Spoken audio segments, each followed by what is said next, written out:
Dunia kini terhubung oleh sinyal dan cahaya layar handphone. Setiap kabar bisa menyebar ke miliaran manusia dalam hitungan detik. Segalanya tampak canggih, manusia berbicara lewat mesin, dan kebenaran bisa diputarbalikkan oleh algoritma. Tapi di balik gemerlapnya teknologi saat ini, dunia justru semakin gelap. Fitnah tersebar lebih cepat dari cahaya, dan hati manusia bisa membeku di balik layar kaca. Keadilan menjadi langka, kebenaran menjadi komoditas. Di masa seperti inilah, sebuah janji lama akan terwujud. Akan muncul seorang pemimpin, bukan dari istana, bukan dari dunia digital, tapi dari takdir langit.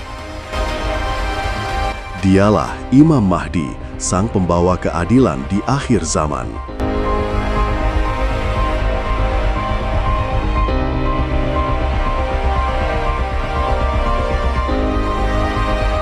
Namun muncul pertanyaan besar yang menggema di hati manusia modern.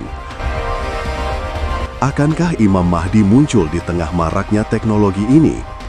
Di masa ketika manusia tenggelam dalam dunia maya dan fitnah tersebar dalam bentuk data dan suara, tidak ada yang tahu kapan ia akan datang. Tapi satu hal yang pasti, ketika dunia dipenuhi kezoliman dan cahaya kebenaran hampir padam, di sanalah waktu itu semakin dekat.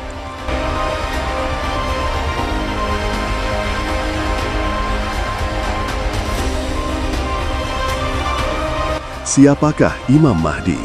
Rasulullah Shallallahu Alaihi Wasallam bersabda, Al-Mahdi adalah dari keturunanku, dari anak Fatimah. Hadis riwayat Abu Daud, Ibnu Majah. Ia adalah keturunan Nabi Muhammad Shallallahu Alaihi Wasallam melalui jalur Sayyidina Hasan bin Ali, cucu Rasulullah dari putrinya Fatimah Az-Zahra. Namanya sama dengan nama Nabi Shallallahu Alaihi Wasallam, yaitu Muhammad bin Abdullah. Wajahnya bercahaya, hidungnya mancung sedikit, dahinya lebar, dan ia dikenal lembut hati, namun tegas dalam menegakkan kebenaran. Banyak hadis menggambarkan bahwa sebelum Imam Mahdi muncul, dunia akan berada dalam masa yang penuh kekacauan dan ketidakadilan. Bumi akan dipenuhi dengan kezoliman dan penindasan. Lalu Allah akan mengutus seorang laki-laki dari keturunanku yang akan memenuhinya dengan keadilan, sebagaimana sebelumnya dipenuhi kezoliman. Hadis riwayat Abu Daud, Ahmad, Hakim. Bayangkan dunia di mana politik penuh tipu daya, perang dan fitnah merajalela, krisis ekonomi dan moral meluas. Di era seperti itu, mungkin dengan mobil listrik, drone, satelit dan media sosial yang bisa memutarbalikkan kebenaran, manusia haus akan keadilan sejati. Dan saat itulah Imam Mahdi akan muncul, bukan dari istana, bukan dari kota besar. Ia orang biasa yang tidak pernah mengaku dirinya siapa. Sampai akhirnya, para ulama dan orang-orang beriman menemukannya di Mekah, dan dengan paksa membaiatnya di antara Hajar Aswad dan makam Ibrahim.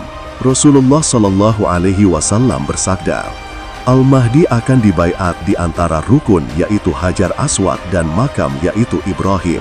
Hadis riwayat Ahmad dan Abu Daud. Allah memperbaikinya dalam satu malam. Akhlaknya, ilmunya, hatinya, keberaniannya, semuanya dipenuhi cahaya pertolongan ilahi.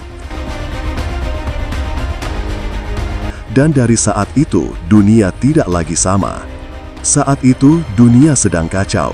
Ada pertempuran di Timur Tengah yang saat ini terjadi, perebutan kekuasaan, dan krisis global.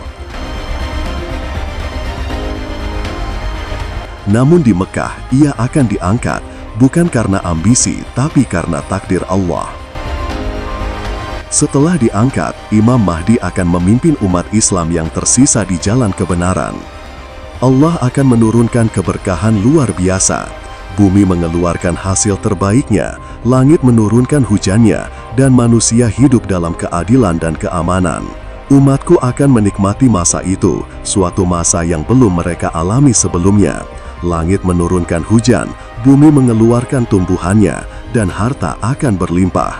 Ia akan memimpin selama 7 tahun, ada yang menyebut hingga 9 tahun sebelum akhirnya wafat dan digantikan oleh Nabi Isa bin Maryam yang turun dari langit.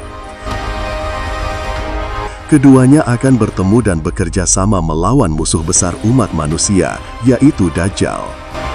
Lalu, apakah Imam Mahdi akan muncul di era teknologi? Hadis-hadis tidak secara eksplisit menyebut telepon genggam, internet, atau teknologi, tapi tanda-tanda zaman yang disebutkan selaras dengan kondisi dunia modern, yaitu fitnah menyebar dengan cepat, seperti berita palsu di media sosial. Dunia semakin sempit, seperti sekarang di mana satu berita bisa diketahui seluruh dunia dalam hitungan detik. Banyak pemimpin zolim dan ketidakadilan global, sebagaimana disebut dalam hadis tentang akhir zaman.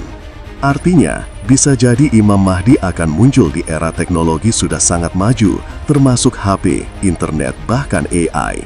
Sebab, fitnah terbesar juga bisa menyebar melalui media yang paling canggih. Dan iman manusia diuji bukan lagi dengan pedang, tapi dengan informasi dan kepercayaan. Setelah kemenangan atas Dajjal dan turunnya Nabi Isa, dunia akan mengalami masa damai yang panjang. Tidak ada lagi perang, tidak ada lagi kezoliman, semua hidup dalam keadilan dan kemakmuran. Dan disitulah doa-doa umat sejak berabad-abad akhirnya terjawab. Imam Mahdi, pemimpin yang dijanjikan, menjadi simbol harapan bahwa bahkan di masa tergelap sekalipun, Allah tidak akan membiarkan umatnya tanpa cahaya petunjuk. Imam Mahdi bukan sekedar tokoh misterius akhir zaman. Ia adalah pengingat bagi manusia modern bahwa keadilan sejati bukan datang dari sistem, teknologi, atau ideologi, tapi dari iman dan petunjuk Allah Subhanahu wa Ta'ala. Dan mungkin di tengah dunia yang serba digital ini, ketika manusia semakin jauh dari Allah, itulah saatnya sang pembawa keadilan akan muncul ke permukaan, bukan hanya pedang, tapi cahaya petunjuk di tengah gelapnya dunia. Wallahu a'lam.